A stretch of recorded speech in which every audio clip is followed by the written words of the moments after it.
জনসমাবেশে নেতাকর্মীদের বিশাল বহর নিয়ে জেলা তাঁতিদল।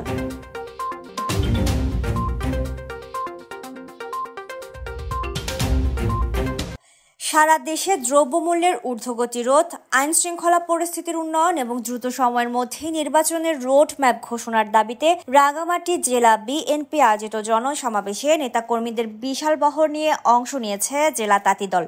রাঙামাটিতে দীর্ঘ ১৯ বছর পর আয়োজিত জনসমাবেশ ঘিরে সোমবার দুপুরে শহরের এসপি অফিস এলাকা থেকে জেলা তাঁতিদলের সাবেক সভাপতি আনোয়ার আজিমের নেতৃত্বে বিশাল মিছিল নিয়ে শহরের প্রধান সড়ক প্রদক্ষিণ করে শহীদ আব্দুল শুক্কুর স্টেডিয়ামে এসে সমাবেশে মিলিত হয়।